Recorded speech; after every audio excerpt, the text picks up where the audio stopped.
Últimas noticias de hoy 17 de enero 2019 /vertical Gustavo Petro cuestionó, y su desprestigio cerrar admiración.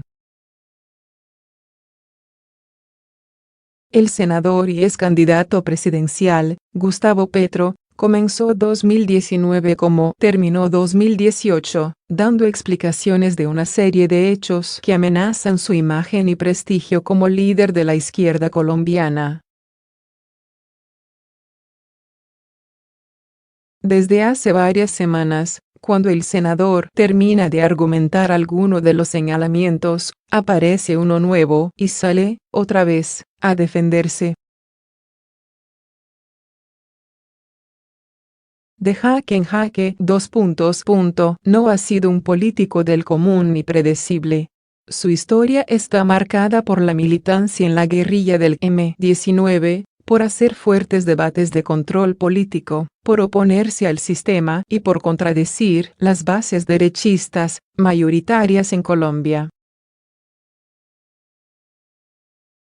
Terminando noviembre, en pleno debate contra el fiscal general de la Nación, Néstor Humberto Martínez, por el escándalo de corrupción de Odebrecht, la senadora Paloma Valencia, del Centro Democrático, proyectó un video en el que se observa al excandidato recibiendo fajos de billetes y luego introduciéndolos en una bolsa. Aunque el exalcalde de Bogotá explicó que se trataba de un préstamo, la Corte Suprema de Justicia y el Consejo Nacional Electoral, CNE, iniciaron investigaciones paralelas para encontrar la procedencia del dinero.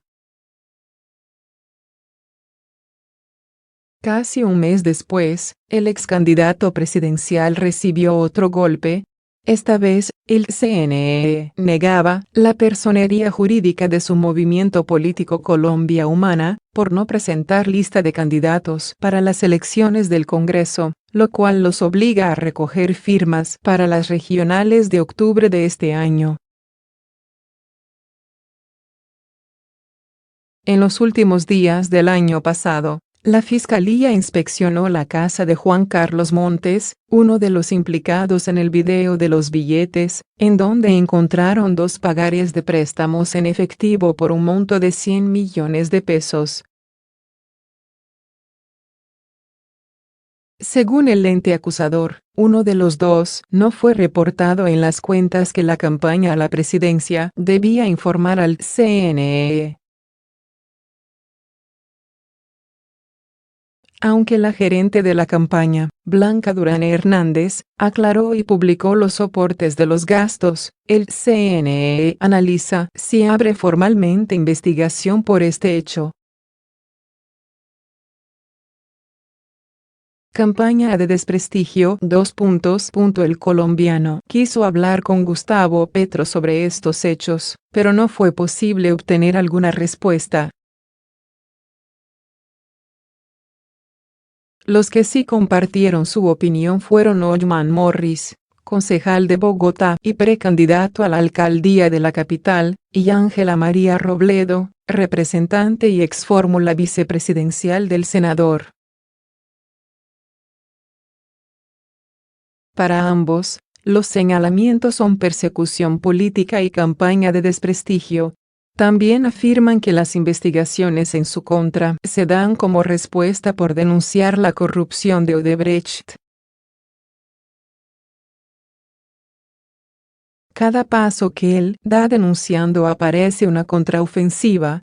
En Colombia no hay garantías para la oposición. Desde que Duque se posesionó, van más de 200 líderes sociales asesinados, la mayoría de ellos de Colombia Humana, denunció Morris, sin relacionar cifras oficiales. Para la representante Robledo, el congresista carga un estigma desde hace muchos años y confía en que en el caso del video no se configure un acto latente de corrupción. Paloma Valencia no explicó cómo llegó el video a sus manos. Tenemos la hipótesis de que fue entregado por el fiscal. Estaba fríamente calculado para tapar las denuncias de Odebrecht. Me llama la atención la prontitud con la que actúa el fiscal con Petro, y la lentitud frente a asesinatos de líderes sociales, dijo.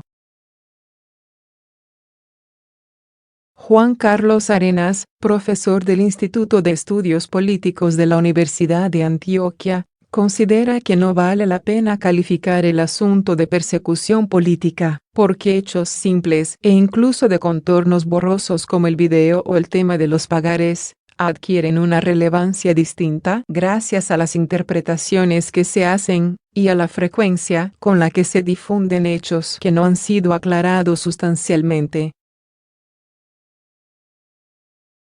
Agregó que el congresista no condensa a la oposición como conjunto y que los hechos en su contra ocultan en cierta medida el asesinato sistemático de actores de la oposición. Un efecto terrible de los escándalos políticos es que parecen ocultar el genocidio que viene ocurriendo por lo menos desde 2016.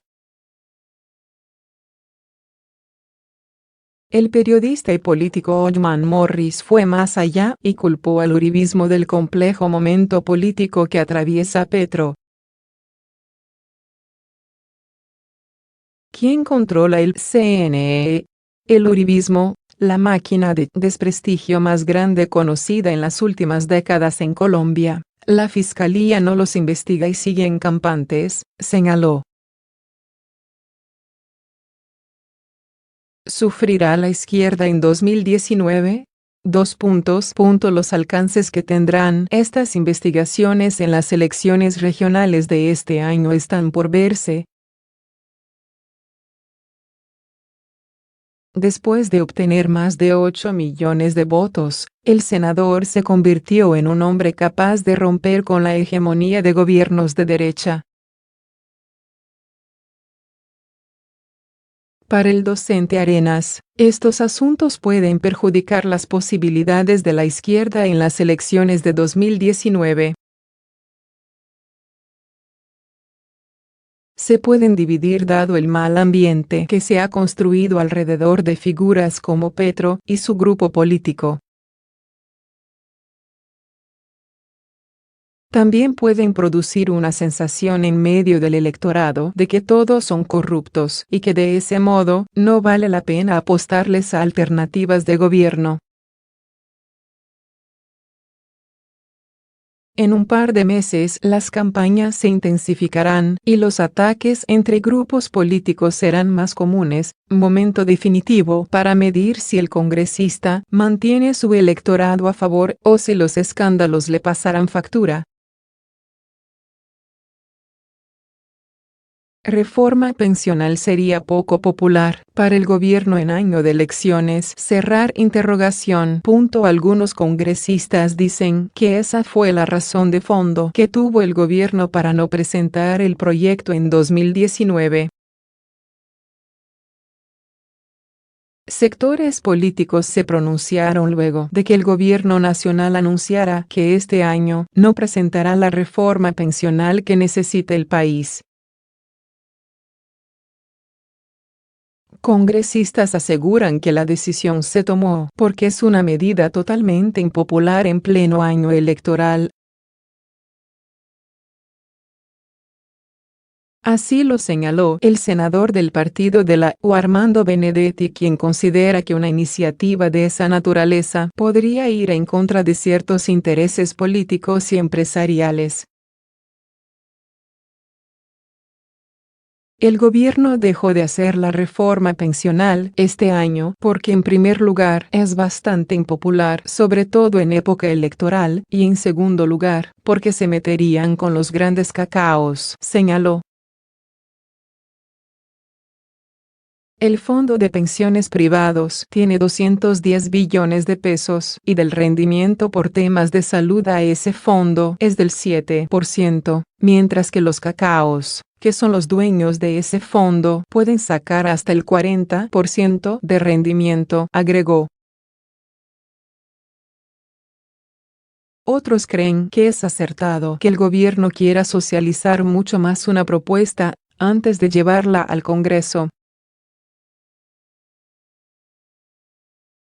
El senador de Cambio Radical Carlos Fernando Motoa, indica que dicha reforma es necesaria, pero no a cualquier precio.